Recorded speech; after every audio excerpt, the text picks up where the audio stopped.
We're about to get started, and we're just letting people in from the waiting room.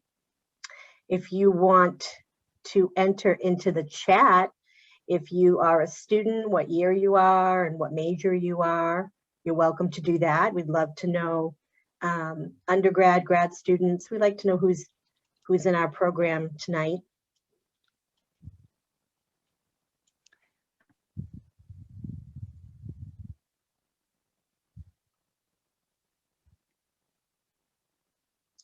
And when we think we have sort of a critical mass and a pause, I'll begin. But I keep seeing people entering the waiting room.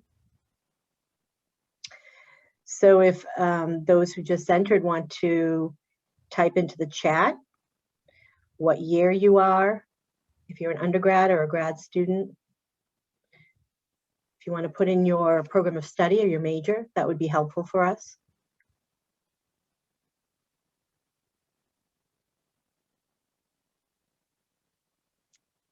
I love seeing people coming in. I'm very excited about this conversation and how we can connect with each other. Mm-hmm. You're already doing networking right now.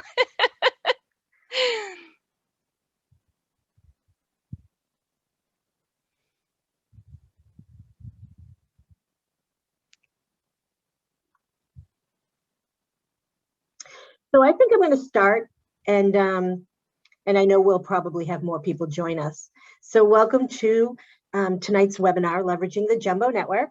My name is Nicole Anderson, and I'm Associate Director of Tufts Alumni Career Services, and I work both in the Career Center and also in Alumni Relations. Just to give you an idea about Alumni Career Services, we provide lifelong career services for alumni of arts and sciences and engineering, both undergraduate and graduate alums, which includes career advising, just like you have access to now in the Career Center, workshops, events, and tools for professional development. So if you didn't know it, you have great resources extended to you for the rest of your life. And lots of alumni are surprised by that when they are in a job search or decided to apply to grad school. So it's definitely a great benefit, and a lot of colleges actually don't offer that benefit. Today, I am joined by my colleague, Sheri, and I'm going to let her introduce herself. Hi, folks. I'm Sheri Mason. My first name, as you can see on chat here, is Scheherazade. Don't be intimidated if you see something in writing about a Scheherazade and then you see my name and me being referred to as Sheri. We're the same person. I work in the Career Center. I am the pre-law advisor, and as such, I am part of the law, government, and international affairs career community, which is sort of a group of advisors and students and alums who have a shared interest in those kinds of public service. And in my capacity as the pre-law advisor, I work with people who are exploring the idea of going to law school. And I'm really excited about this because one of my pieces of advice is to challenge people to reach out and talk to lawyers. So this is a great way to do what I spend a lot of time talking to people about. And so I know that the nuts and bolts and tools that Nicole is going to share with us will be very helpful for you as you explore the possibilities ahead. And as your life will go on and you may revise those plans, and this will come in handy, 3 years from now, 5 years from now, 10 years from now. So I'm really happy to be here. So just a couple of ground rules before I begin. This is being recorded for the benefit of those who can't be here with us tonight. And so you can access it again for the content and tell your friends about it. To ask questions, we're going to ask you to type them into the chat button, and you are welcome to address them to all, or if you want to just address them to the host, to Sheri, actually, you can address it just to her, particularly if you want to, you prefer that your question is anonymous. So, so without further ado, let's start with. Let me get to my first slide here. So today we're going to look at the Jumbo Network. And when I say the network, I'm referring to what we in the Career Center and in Alumni Career Services mean as all alumni across all Tufts schools and the various resources that you can use to connect with the community. Now, the reason why we to use these platforms, simply to explore what alumni are doing, to read about their career paths. You don't have to actually message anyone. You know, if we have any first years or sophomores out there or anyone who's intimidated by the idea of networking or reaching out, well, think about these tools as research tools. It is really fascinating, I think, and I'm a career nerd, I'm a career advisor, but I love just to read people's profiles on LinkedIn. I'm amazed every day about where our alumni are working and what they are doing. But also, I mean, this is about connecting with someone to request a meeting for a career conversation, otherwise known as an informational interview, where you are asking them questions about their careers. It's about connecting potentially about a job or an internship that you are interested in. It might be at their organization or, you know, in their field. It's not about asking someone for a job or an internship. We will get to that later when we talk a little bit about messaging. So I'm going to show you where to find alumni, the platforms that host our online communities. These are sort of 4 resources right here that we're going to focus on, and then how to search for alumni in these databases. What we won't have time for today, but I encourage you to, after the workshop, to really check out our web resources, particularly our website and our YouTube videos about the messaging, the content that you're going to use when you write a message to an alum or to anyone with, you know, in the context of networking, and also what happens in a meeting. And that's where our videos are really best. We have great YouTube videos that show you, you know, live career or role-playing career conversations. So we're not going to get to those kinds of to those topics, but I will be referring to them. For each resource, I'm going to focus on the functionality that will help you get started and tips for making your searches more efficient.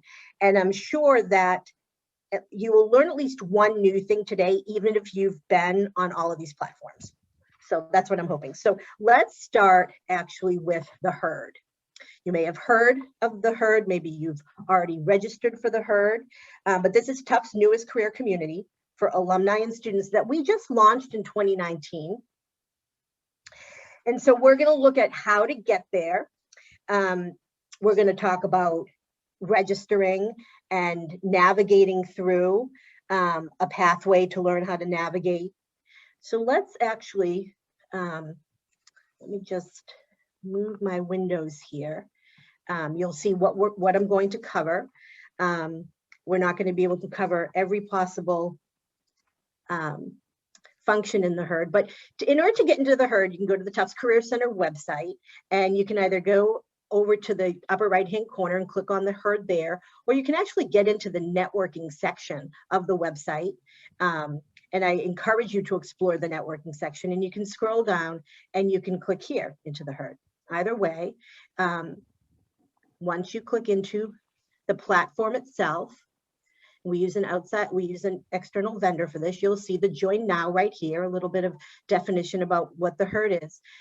It's going to ask you to register, and it's going to take you through steps that will include a matching quiz. And the matching quiz will ask you things like what industries are you interested in, what geographic locations you're interested in, your major, and then using an algorithm, it will automatically come up with a few people who match with you. So for example, Elizabeth matched the results of sort of what I was looking for. Before we look at Elizabeth's profile though, I want to scroll down and point out that you can see here, you can complete your profile to the right-hand side. That's very important to do so that alums have a better understanding of who you are and where you're coming from in terms of your level of experience and the kinds of things that you're doing on campus, the kinds of internships or work that you've done. And again, that's going to help them help you. I want to point out down here on the lower right-hand side, this is called a pathway. I would encourage anyone who's using the herd to go through this pathway, to complete this pathway. This is going to help you in a really quick and easy way understand step by step how to make the most of the herd. So if you've been in the herd, but you're sort of floundering and you don't know how to use it, or you've never been in the herd, you have the opportunity to go through this pathway to help you navigate. So I would recommend that's number one step. Number two is make sure that you've taken that matching quiz and you can take it over again. So know that you can update it if you want. If we look at, it's recommending that I look at Elizabeth, but maybe I don't want to look at Elizabeth. I can remove this match and it will come up with the next person on the list, Fred, who graduated in 2010. And I want you to take a look at the things that he's offering to help you with. He's offering to help you. He will conduct a consulting case mock interview with you. That's awesome. He can talk to you about the first year on the job. So we can see the areas that he's willing to help with. You can search the community. You can explore the community further by help topic. So this is looking at all 2,053 alums who have registered to date in the community. And these are the kinds of topics they'll help you with interview prep. They'll review your website or your portfolio. They'll do a resume critique. So a lot of this it's beyond just them talking about their career field or talking about their job. They're actively going to help you with some pretty tough stuff here. They might even offer a job shadowing, which is really cool. Let's go back for a minute though to my homepage, my profile, my student profile. Now it's showing me Anthony as a match. And let's say I do want to talk to Anthony. I want to message him. The reason the herd is so great is it's going to help you with messaging Anthony. Unlike LinkedIn and other tools that are also great, we're going to talk about the benefits of them, but this is a high touch networking and what we call networking and mentoring platform. So if you are looking to type out, or you're looking for inspiration on what to put in your message, I would call this the extreme hand-holding version. But this is really, this is great for students because this is helping to teach you. It's giving you, some word, it's putting words in your mouth. But I would say tailor these. Use your own words, because imagine everyone else might not be tailoring these. They might not be editing them. But it helps. It definitely helps when you've never written a message before. And we can see down here the request a meeting button. So depending upon how the alums have set up their communications and privacy settings, some of them have synced their calendars with the tool. And you can actually schedule a meeting right in the herd, which is really convenient. You can choose the amount of time. So this is making it very easy. It's just taking out a lot of the middle steps that make, I think, networking even more overwhelming and adds to the intimidation factor. So at the same time, we can continue to read about, we have Anthony's profile over here, snapshot. We could continue looking down here at him. If I want to add him as a bookmark, I don't want to forget him, I can add him over here. We can see the conversations that I've been having, so that I can don't forget about those conversations. I can continue to be active with those.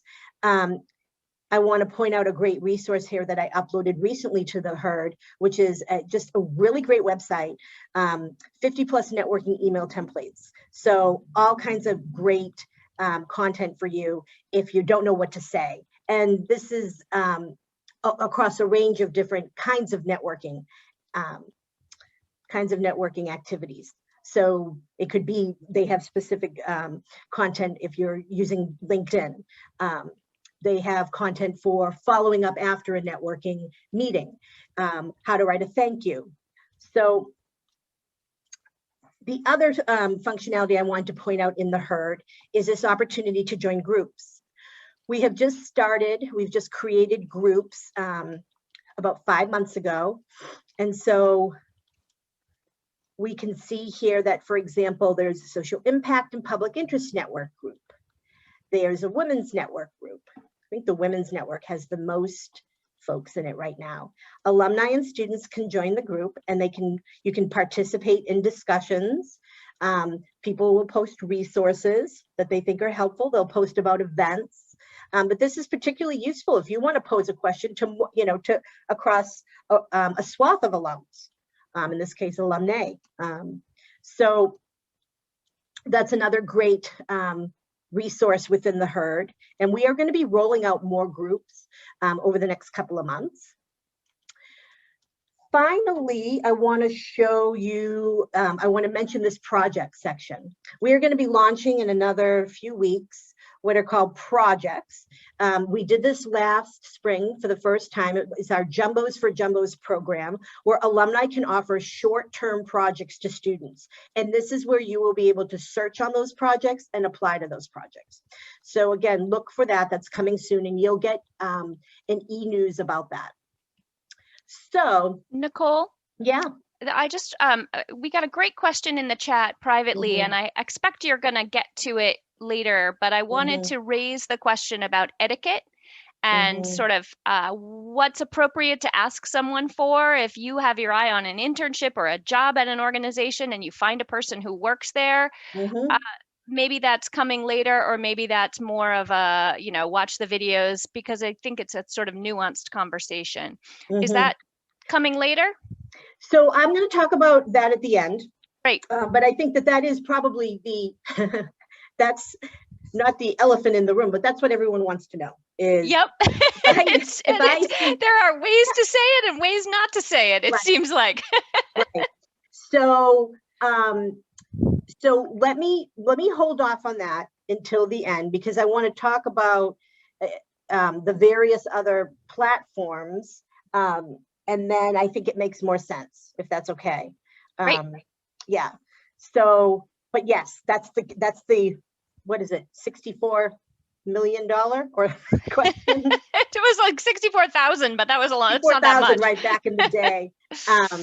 So that's the herd, and I think what's particularly great about the herd is that you can go through the pathway, learn how to use it. It matches you with people.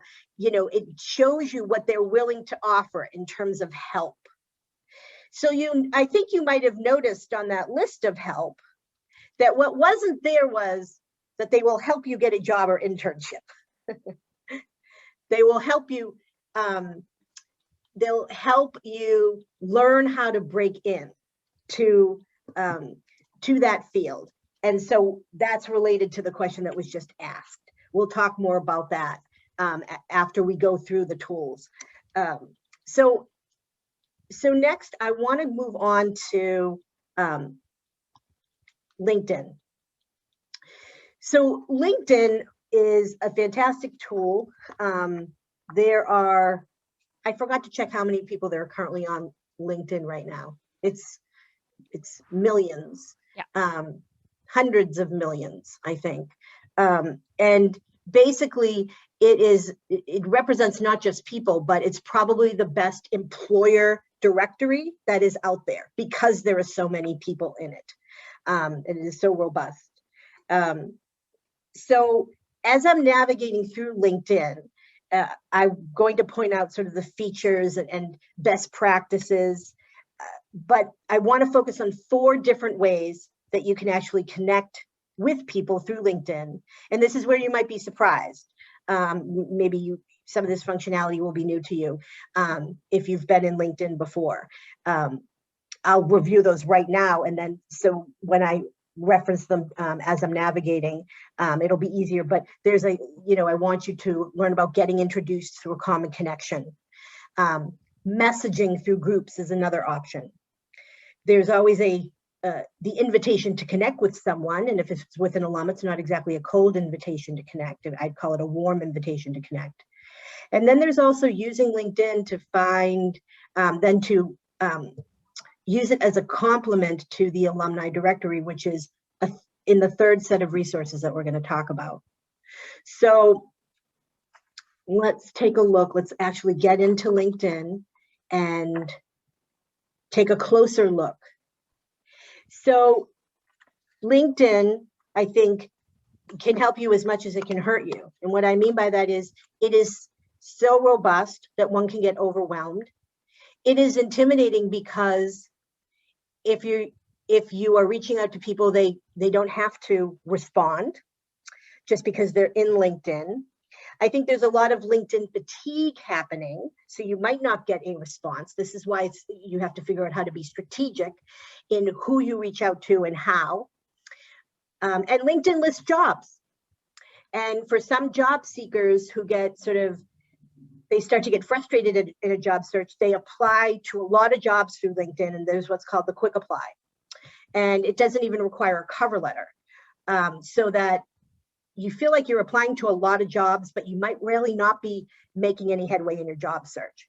So again, those are the kinds of ways that it can hurt you, but it is the best tool right now out there in the world because it has the most people on it in terms of professional networking. And there are lots of students on it. So I actually want to start by talking a little bit about your profile. And this isn't a LinkedIn workshop. So, I could go on and on about LinkedIn and really take you through it from beginning to end. But I'm just going to point out some of the most important, again, the functionality and then tips. I think what's most important about, if you're starting out in LinkedIn, and I'll pull up my profile, is that you have a good headline. My headline is, and I need to fix this, I'm not happy with this: advise, teach, research, and write about career development. And then you have this option to have an about you, sort of a summary. If you are a job seeker or an internship seeker, you should complete your summary. You should take advantage of that. This is your elevator pitch or your intro. This is a bit long. I'm thinking as I'm looking at it, I need to revise it. But it's really important, I think, to focus on the quality of your profile, because as soon as you start to search, people are going to look at your profile. You want them looking at your profile. Now, maybe at first you want to hold off and you want to try to build your profile up a bit, and that's fine. So you can set your privacy settings so that people can't see your profile. But the ultimate goal of this tool is so that when you look at someone, when you look at someone's profile, they will see that, and then they will look at your profile. And very often might invite you to connect, even though, there might be absolutely no sort of connection point there, but that I think some people on LinkedIn want to just get more connections. And I think it's a good goal to start, but to build connections, because the more people that you are connected to, the better. But you don't just want to connect with people who you don't know, because then those connections are not necessarily going to be useful to you. And we'll talk about that in a second. So the profile, the headline at the top is important. Your summary, you should have a summary. Understand your privacy settings and communication settings. And I think for students, it's really important and you can work with a career advisor or a career fellow around this, how to list projects, how to list things that maybe you're doing in the classroom, how to list clubs that you're involved in, where to put media, samples of your work, links to your portfolio, links to your website. You don't have to just have sort of traditional jobs and internships listed. And so there are a number of ways to do that. I have a volunteer section. Let's see. I have people who have recommended me because I've asked them to put recommendations. Here's where I have some projects, some organizations that I'm a member of. And then here are my interests. The very bottom of the page shows influencers that I follow, companies that I follow, groups that I am in, schools that I follow, my alma mater. But I want to point out here that groups are based on affinity, based on career field and interest. And you can see here that there are a number of Tufts groups that I am a member of. And in fact, I manage the largest Tufts group, which is the Tufts University Career Network.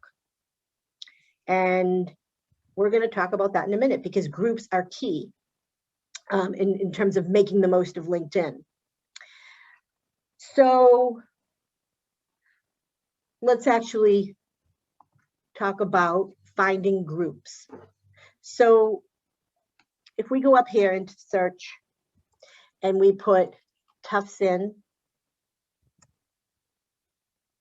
and then we hone in specifically on groups, you can see that there are 273 results. So ostensibly there are 200, some of those may not be Tufts University groups. They might be Tufts Healthcare. They could be something that's unrelated to Tufts. But you can see the first group here, we are approaching 20,000 members. This is the Tufts University Career Network group. This is the official group of the Tufts Alumni Relations and the Tufts Career Center. And this is the group that we want you to join. It is open to alumni, students, faculty, staff, and family. And right now we're at 19,509. I have people joining every day. And the purpose of a group is I post events in groups. I post jobs and internships. I post advice. Other members can post. If you join, you can post. And so it's sort of, it's on the news, and the events will come up on your wall. But I think the most important, or top reason we have a group is that if you're in this group, you're willing to either provide advice and or seek advice. In the case of a student, you might not feel like you are in a position to provide advice, but you definitely might be seeking advice and seeking to network with someone. So people who are in a group together, they can message one another for free. So with LinkedIn, we don't necessarily recommend paying for the sort of first level of LinkedIn, or which is called premium. It's pretty expensive, but I think with premium, that allows you to send in-mails to people. I don't think you necessarily need premium to make the most of LinkedIn. I think if you know how to navigate LinkedIn, for example, messaging people through groups, then you don't necessarily need to be paying for it. Not maybe at later stage in your career, but not now. Although you might get tempted because LinkedIn always offers a free month of premium. So take advantage of that. And that allows you to message, or it's called in-mail, someone directly who you have no connection to. Well, yeah.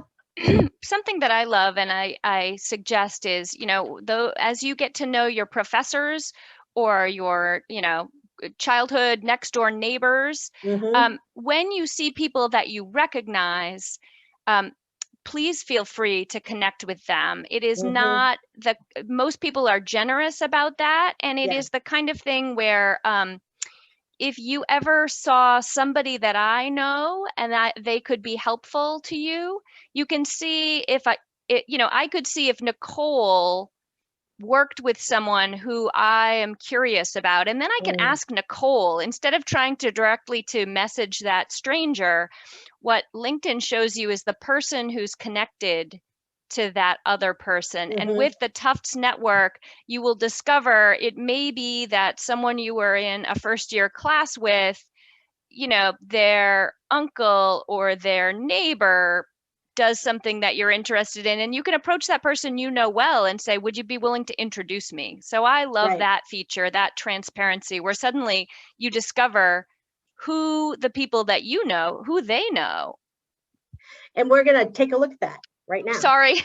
No, that's really, it's sort of the order of things in LinkedIn. It's like the chicken and the egg. What do you show first to make sense of this other function or this other piece? So I'm just scrolling through here to show the other kinds of groups that, are in LinkedIn. We have the Lawyers Association. We have the entrepreneurship community. So we have some great groups. You should go in and join as many groups as you're interested in, because it's going to give you more access to people and to resources and events. But really, here's where I want you to start in LinkedIn. I want you to start at the Tufts University page. It's what we call the school page or the company page. And what we can see here is that in LinkedIn, there are 77,754 plus alumni. And a lot of followers of the Tufts page. If you scroll down and click on alumni here, we come to what's called the Alumni Insights page. It's kind of like a dashboard. This allows us to really focus in on this subset of on our alums, but and you can do search by keyword, by company. But let me just show you what we're looking at here. So it gives us an overview of where Tufts are living, the Tufts alums are living. You can see here. Over on the right, we can see where they're working. And again, this is just the 77,000 alums who are in LinkedIn. I say just because there are over 110,000 living alumni, and not everyone's on LinkedIn. So we can see where they live, where they work, also what they're doing, sort of field, career field or industry, and what they studied. But I want to do a little example here of, let's say you're interested, this is a common, in going to LA and looking for something, you're interested in film. So we can see, I clicked on Greater LA area, I clicked on film, and it came up, it's starting to populate below here with alums and students. There are students, of course. And the order that they're in it's sort of based on the algorithm for how closely related they are to me and the people I'm connected to. So let's look at Craig. Craig is a second level connection to me. So this is a good example of what Sheri was just talking about. Craig and I have people in common. We have 5 mutual connections in common. So a lot of people will just go for the connect, the invitation to connect. I think that while you could do that, Craig doesn't, I don't know Craig, he doesn't know me. And what I think would be more strategic is to look at, who do we have in common? And, some of these folks are previous, I work with them when they were students, or I advise them when they're alums, or I know them from, just their time at Tufts. But one person who I'm probably most closely connected to, or who I've talked to most recently, is Julia. And I think that what would be most strategic is for me to reach out to Julia. She and I are first level connections, which means we can message each other for free. I could reach out to Julia and say, hi, Julia, how are you? What's new? I hope you're well. I noticed in LinkedIn that you are connected with Craig.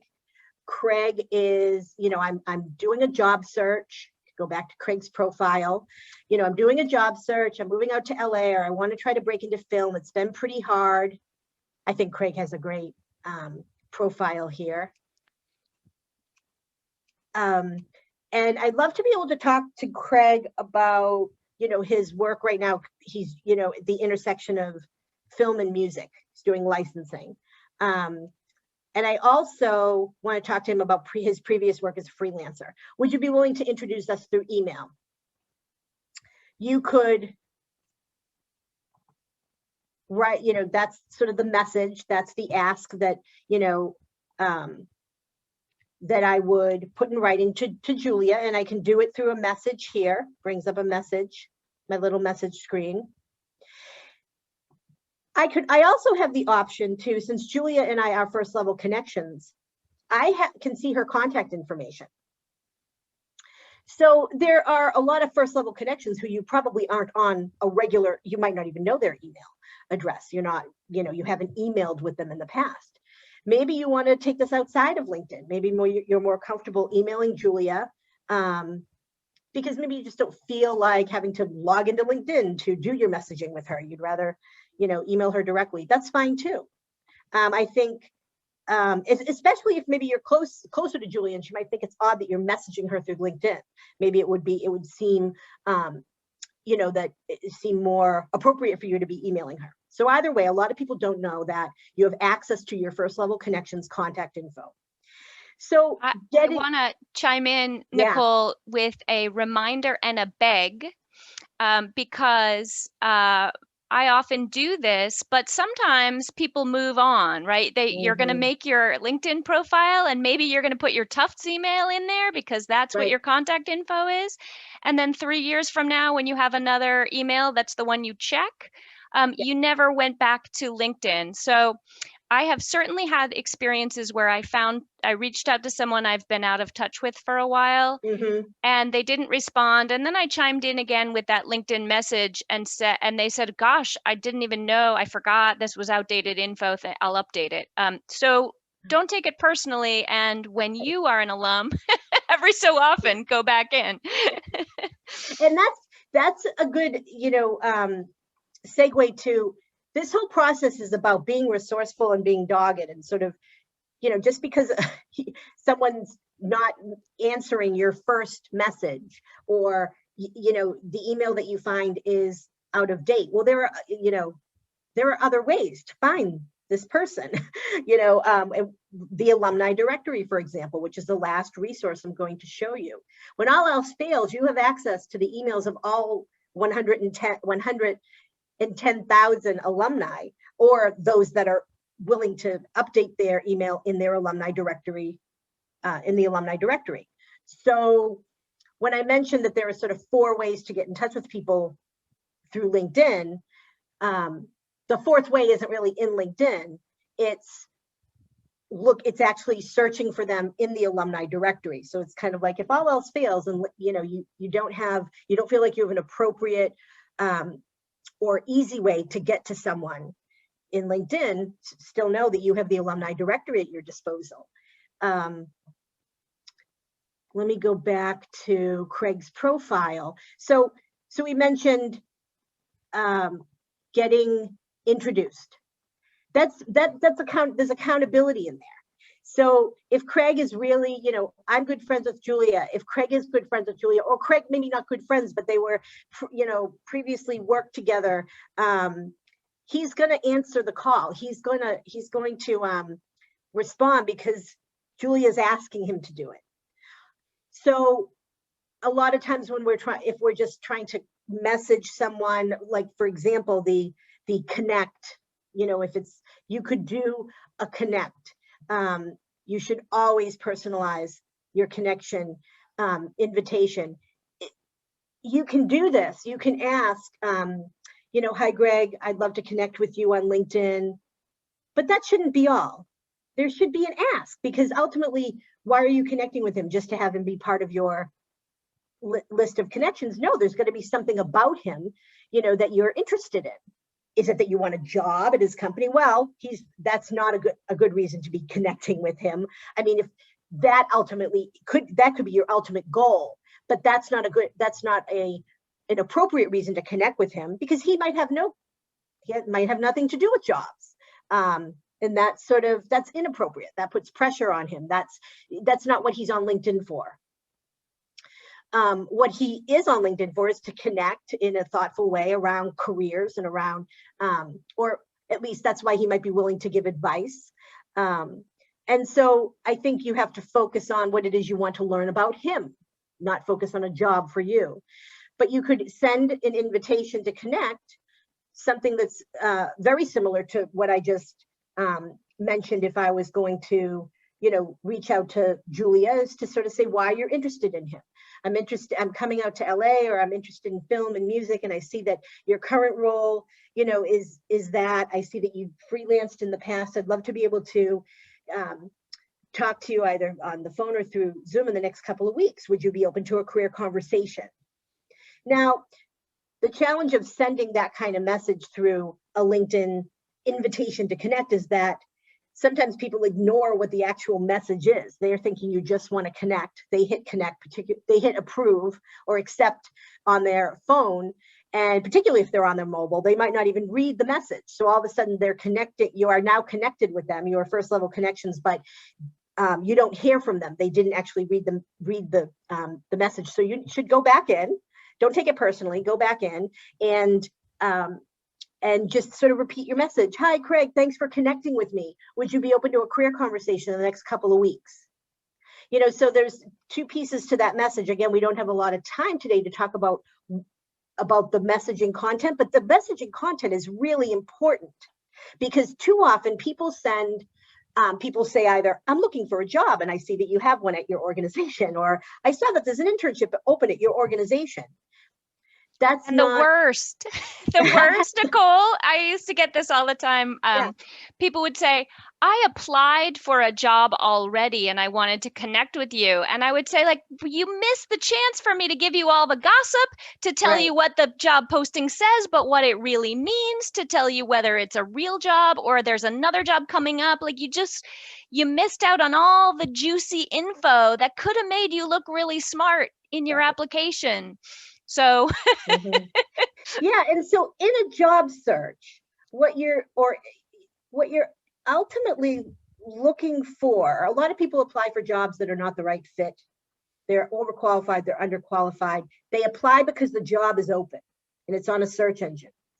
If you really want to work for that company, you will take the time to find out what's the best role, what's the best fit for me. And that's why you're talking to these. That's one of the reasons why you're talking to these people. Take advantage of the knowledge that they have. There could be, your dream job could be on the inside of one of these companies. It's just not available this week. It wasn't available when you were on the search engine. So, information, these career conversations are, like Sheri said, the juicy bits. They're also you need about gossip. Every job is gossip before it's a job. Someone just gave their notice and they haven't bothered to think about filling it and it's a headache. Yeah. You need that gossip before it becomes a job. So much that you can learn that will help to inform your cover letter, that will help to, you're already preparing for interviews. So going back to sort of this sort of connecting, just direct connection, direct invitation to connect. It's not wrong. But imagine if the person doesn't know you at all, they might actually not connect with you.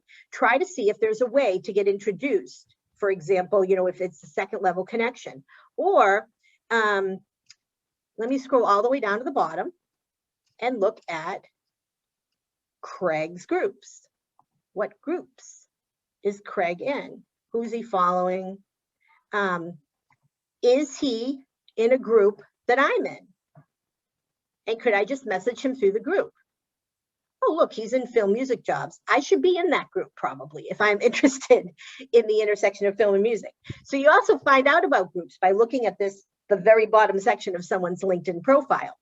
And in groups like this, you can be assured that they're, on your wall, you will see what's going on in the field, cutting edge, sort of, how the field is moving, where are the jobs, who's merging, who has a new client, who bought whom, and they might post jobs and internships. But if we look here, the very last group that he's in is a group that I'm in.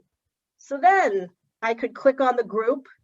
I could go to members of the group. See, this is because I'm the owner of the group. Let me see. If I look at the members and I search for Craig. Oh, maybe I got his last name wrong. Thought it was Laster.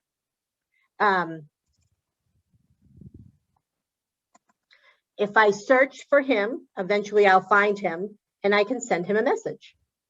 So that is the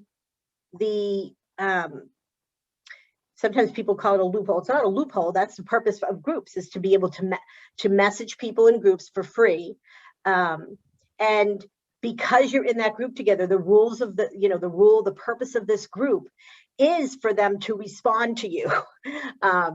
So, beyond that 77,000 group of alums that are in LinkedIn, this group, this 20,000 are volunteering to offer advice. And who knows, if you join this group, you could get contacted by another student looking for advice because you have an internship on your profile, or because you're majoring in something that they're considering majoring in. So you could be giving, you could be providing advice. Sometimes we don't think about that. We don't think we have something to offer, but networking is about the give and take. It's about the exchange. And so think about that. And that's, oftentimes we don't, if we're a student or if we're younger, or if we have less work experience, we're not necessarily prepared. Let's see, for my final slide here, or one of my final slides, because we're running out of time, I want to show you sort of this final set of resources. Tufts Alumni Relations, and that's sort of the other organization on campus that I work with, provides robust resources for you for the rest of your life. And one of those resources is the ability to access all Tufts alums. If you're searching for a former classmate, you can check out the Alumni Directory. You can check it out now as a student. And we encourage you to do so because it is a fantastic tool for networking. There are also what are called shared interest groups and regional chapters, where alums sort of join clubs, so to speak, in order to, some of them are for, social engagement. Some of them are professional engagement. The regional chapters are great if you are moving to a new city and you don't know anyone there. You can see who is living there and where they're working. Let me actually get into the Tufts Alumni and Friends website to show you the Alumni Directory right here, as well as our chapters by location and our shared interest groups. So if we were to look at by location, this is one of the top resources that I use, both with students and alums. If they're looking for jobs, geographically in places that, they're not familiar with, they haven't been before, we can take a look at the chapters that we have in California, and you can see that they actually have their own Facebook pages where they post events. They will also post events on the Alumni Relations calendar. There are so many career events that happen that are sponsored through regional chapters and shared interest groups. It's amazing, and students are sometimes invited to those and show up. Now they're all virtual, but really over the last year, the online career webinars that have been facilitated through Alumni Relations, they've been amazing, really amazing. They've been really good. Yeah. We can see who the leaders are in these groups. So for example, if you were thinking about moving to a certain city, let's say you were going to be moving to Sacramento and you want to work in ed tech, educational technology, and you've looked in LinkedIn and you've done some searches in the directory, what totally makes sense is to also reach out to Edward and say, hi, Edward, I'm, class of 2021, I'm moving out to Sacramento, or I'm looking for a job in ed tech. Do you know of anyone in the area, in the chapter, who's in that field that you'd be willing to introduce me to?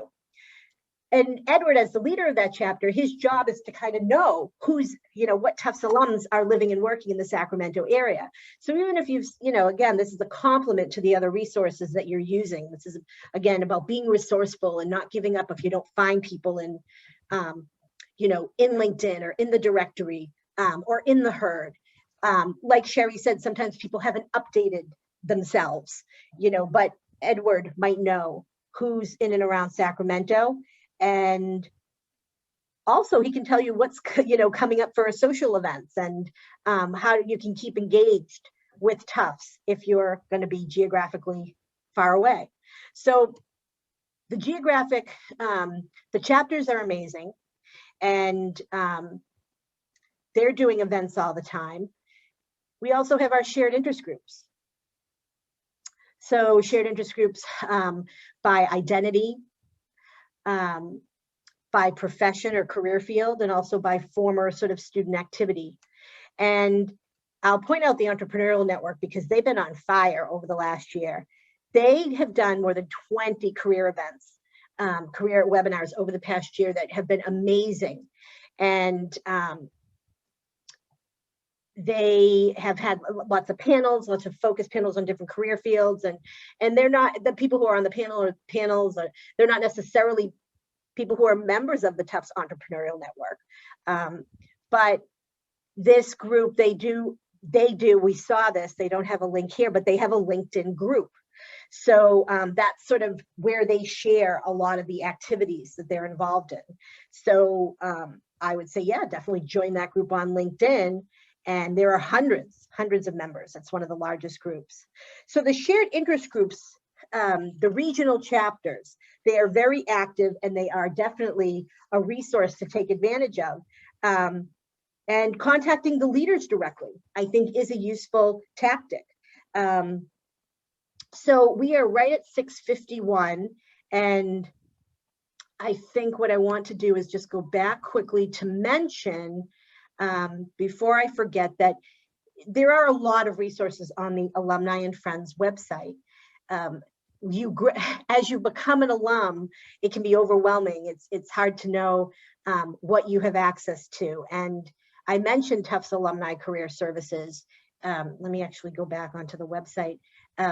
On the Tufts Alumni and Friends website, here is where you will find the link to Tufts Alumni Career Services. And so just like you have access to the Career Center resources, you have a whole new website of resources at your disposal after you graduate, including links for great things like scheduling career advising appointment. It's still through Handshake. But we even have an alumni professional development fund. So lots of great stuff. We have lots of great stuff. And I think people sometimes think, oh, I've graduated and, I can't use the Career Center anymore. Well, yes, you can still use Career Center resources, but now you actually have this additional set of resources available to you. One of those, let's see, this was actually just a snapshot or a print screen of what the Alumni Directory looks like on the inside. And the directory itself, again, 100,000 plus alums, you can search by employer. You can search by geographic location. You can search by name if you're looking for someone specific. You will see if they have accomplished another degree, if they have a master's degree or PhD from a different university, they can list that. Over here on the right-hand side, this is a reminder for me to tell you that once you've graduated from Tufts, you can have email for life. It's a forwarding email. It's still your @tufts.edu, but you would connect it to a personal email. And so if you wanted to keep your @tufts.edu, that can be helpful in promoting the fact that you're a Tufts alum when you are reaching out to people through networking, when you are applying for jobs. Nicole, So, yeah. Sorry, I just wanted to get this question in under the wire. Yeah. A moment ago, you talked about the Alumni Professional Development Fund. Could you clarify what that is or what the criteria are for using that fund? Yes. So the Tufts Alumni Association has designated funding, about $10,000, for alums who are seeking professional development activities to enhance their careers. It could be anything from you need help with going to a conference, both for the conference registration, but also for lodging and travel. It could be that you've found a great training or course that you want to take to help to upskill. Maybe it is that you need help paying for the GMAT or the LSAT. A preparation course, and also the funding to help take the test, to sign up for the test. Maybe you are becoming a school teacher and you need help paying for the certification fees. There are all kinds of things that we want to help alums with, and it's in terms of their career development. We have awarded this past year, the grants I should mention are on average around $750, and we tend to distribute anywhere from 5 to 10 grants each year. And this year we gave out 8 grants I think they ranged from about $300 to about $1,600.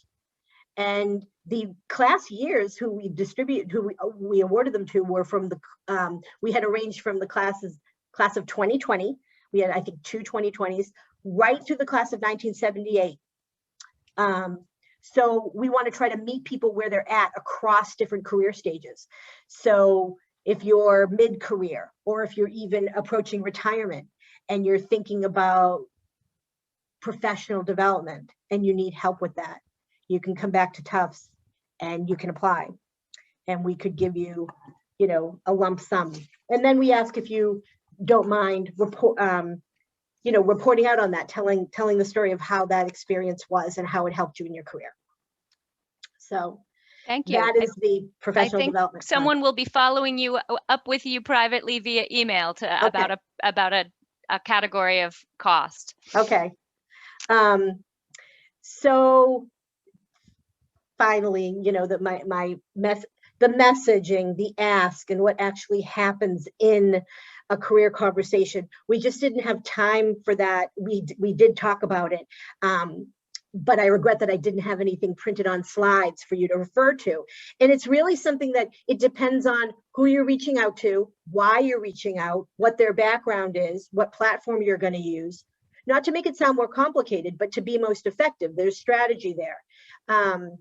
And the Career Center has a great section, on the networking section of their website that includes everything from, sample email templates or language to what you would how you would prepare for the conversation. And so I would say tap the resources on the website, which include phenomenal webinars and video. And that's almost like the sort of see a career conversation in action, to watch one happening is great. And then resources like, the networking email templates. I love this resource. And that's why I put that right into the herd, into the platform as a resource so that people can be using it while they're in there. But there are lots of links like this on the Career Center website and on my website too, on the Tufts Alumni Career Services website. So that was a lot of talking. And Sheri, what, I sort of guess in summary, what did anything that I missed that was really critical? No, here's what I want to say. I want to just say these tools are fantastic, but I think what often feels like a barrier is that it feels scary to reach out, or you feel like you have to do it exactly right. And what I want you to think about, just in your mind right now, imagine with me that you heard from your favorite high school teacher, right, who really helped you out a lot. And that teacher said, I got a kid here who's a freshman in high school, who's struggling a little bit, who needs some advice and coaching on how to make the most of this high school experience. And I want to ask you right now to think about how you feel about that kid that the English teacher told you about, right? You want to help that kid probably. And you probably already have some advice for that kid, because you lived this, right? Like you got through that high school and you probably did well there if you got to Tufts. So that warm feeling you have that you'd like to take your advice and translate it to someone you don't know yet, that's how Tufts alums feel about you. And that high schooler is probably going to be nervous when they talk to you because you've done something they're really intimidated by, and that seems really far off.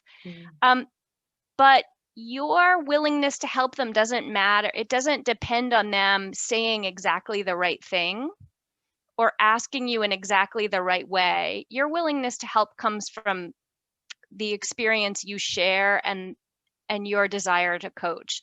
So I think what I just want to add to what Nicole has said, there are a million tools and you're already doing this kind of thing. So when you get intimidated, I think you should sort of stop and earn your own good karma. Think about the people you're doing favors for all the time and the advice you're giving all the time. You're not asking for a job, you're asking for advice. And that's the kind of thing you already do. And it feels really good. So you're giving alums a way to feel good. So that's all I wanted to add. Yeah, it's a good reminder for me to add on a piece about, so networking isn't just about a one-time exchange. We want you to cultivate relationships and continue to talk to some of these folks over time. Not everyone, you know, some of them, it's a one and done. It's a conversation that you have. They're helpful in that moment. But I talk to so many alums who will say, oh, I talked to a great student a couple of months ago and I never heard back from them.